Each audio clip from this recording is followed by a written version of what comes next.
जय हिंद। मैं Rakesh of PSC academy से। आज हम फिलॉसफी के इंट्रोडक्शन में अगला फ्रेश टॉपिक डिस्कस करने जा रहे हैं, नैतिक मूल्य एवं नैतिक दुविधा, ethical values and ethical dilemma. ध्यान दीजिएगा, फ्रेश टॉपिक हम डिस्कस कर रहे हैं जिसमें हमें दो छोटे छोटे टॉपिक डिस्कस करना है, जिसमें से पहला टॉपिक है नैतिक मूल्य। नैतिक मूल्य को हम कहते हैं एथिकल वैल्यूज। दूसरा टॉपिक हमें डिस्कस करना है नैतिक दुविधा। नैतिक दुविधा इसका मतलब है एथिकल डिलेमा। समझिए, दोनों टॉपिक बहुत ही आसान है, आसान भाषा में समझते हैं। नैतिक मूल्य मतलब दोनों ही जो टॉपिक है वो हमारे आचरण से संबंधित है। ये जो दोनों टॉपिक है, ये दोनों के दोनों टॉपिक हमारे आचरण को डिफाइन करते हैं कि हमारा आचरण कैसा होना चाहिए। ये हमारे बिहेवियर को बताता है। समझिएगा, नैतिक मूल्य का मतलब क्या होता है। नैतिक मूल्य हमें यह बताता है कि कौन सा काम करना सही है, कौन सा काम करना गलत है। मतलब हमें अपने आचरण में कैसा हमें आचरण रखना चाहिए, हमारे आचरण को बताता है कि ये आचरण सही है, ये आचरण गलत है। मतलब नैतिक मूल्य, एथिकल वैल्यूज का सिंपल सा मतलब ये है, ये हमारे आचरण को समझाता है कि कैसा आचरण हमें रखना चाहिए। मतलब सही गलत, सही या गलत का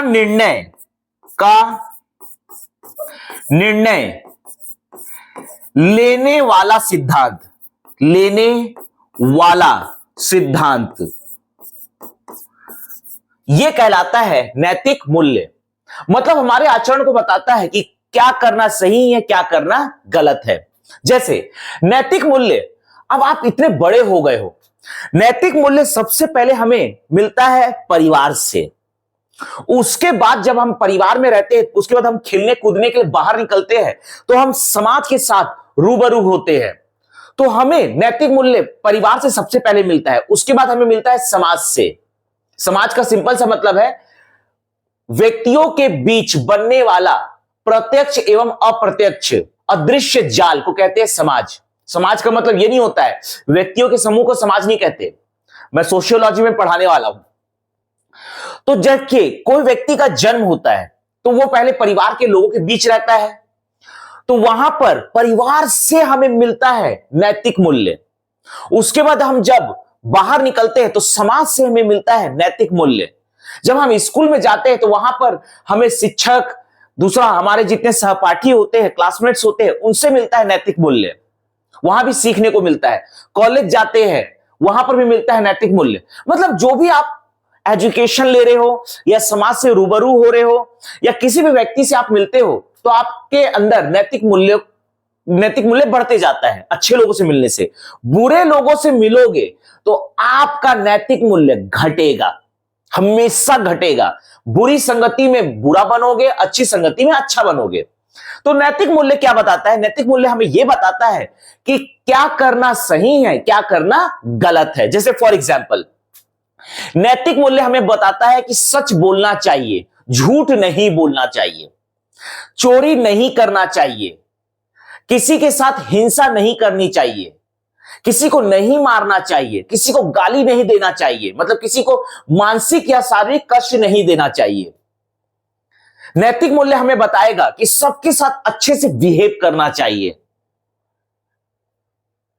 मतलब ओवरऑल आप जितना भी अच्छी बातें सोच सकते हो वो सब हमको बताता है नैतिक मूल्य, एथिकल वैल्यूज। तो एथिकल वैल्यूज का सिंपल सा मतलब है सही या गलत निर्णय लेने वाला सिद्धांत। अब आप इतने बड़े हो गए हो कि खुद से डिसीजन ले लोगे, अरे यार ये काम करना सही है, ये काम करना गलत है, ये काम करने से समाज का भला होगा, ये काम करने से समाज के साथ अन्याय होगा।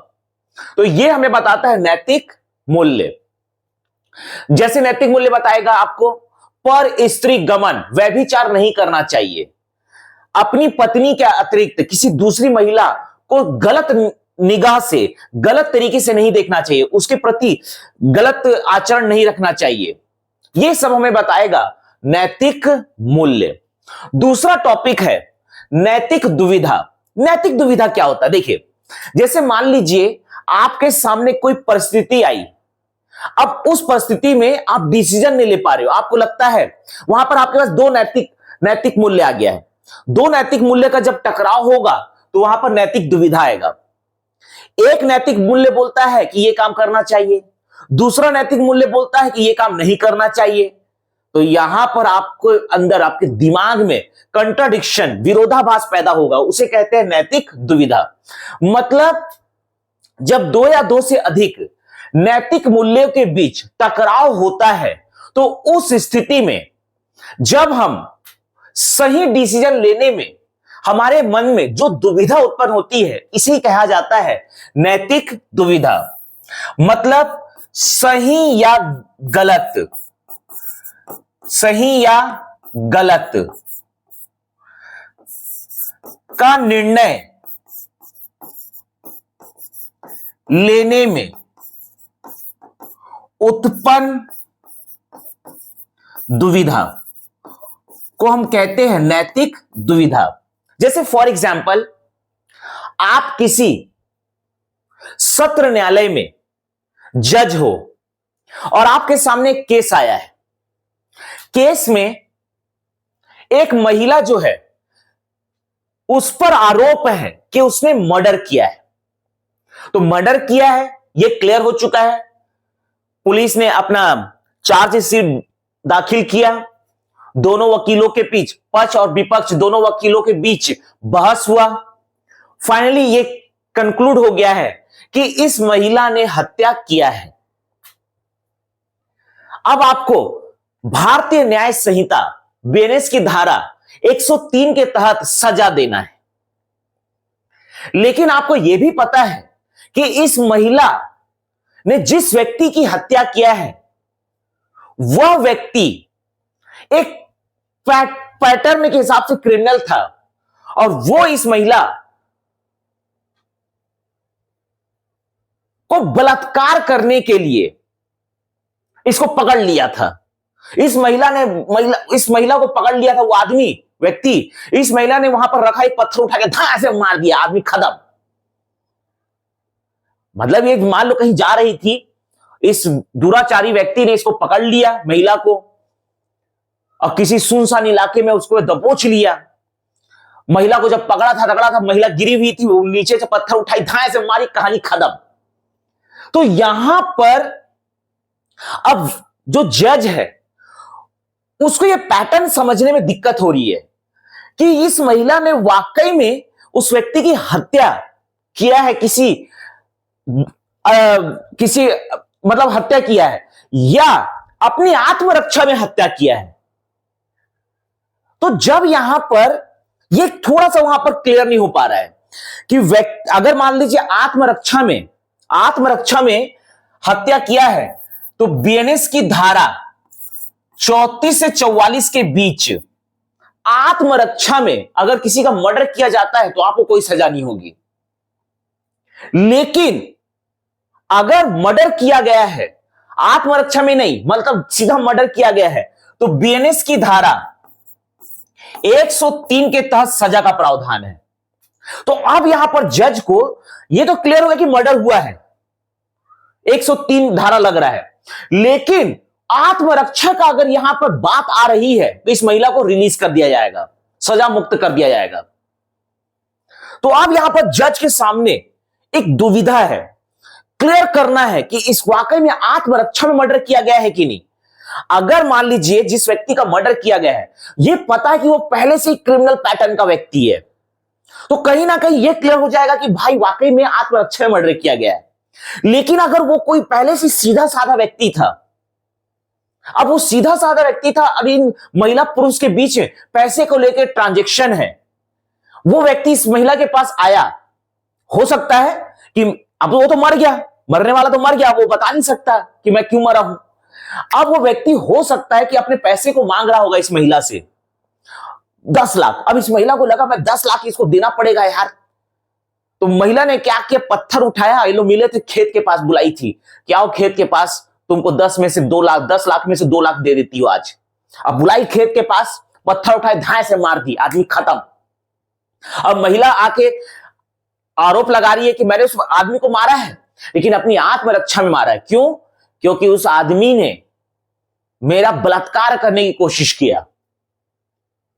अब यहां पर जज के सामने दुविधा है कि महिला की स्टोरी सही है कि कुछ और बात हो सकती है, क्योंकि पैसे का बैंक में पैसे का ट्रांजैक्शन तो दिख रहा है।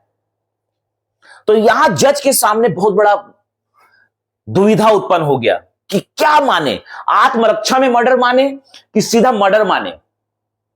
क्योंकि दो बातें हो सकती है, हो सकता है कि इस महिला को उस आदमी ने वाकई में पकड़ा था बलात्कार की नियत से, तो इस महिला ने आत्मरक्षा के लिए उस आदमी का मर्डर कर दिया। हो सकता है कि यह महिला झूठ बोल रही हो, यह महिला ने उसको बुलाया था खेत पर, क्या हो तुमको 10 लाख में से 2 लाख देती हूं, और उसको बुलाई, उसको पत्थर से मार के उसकी हत्या कर दी।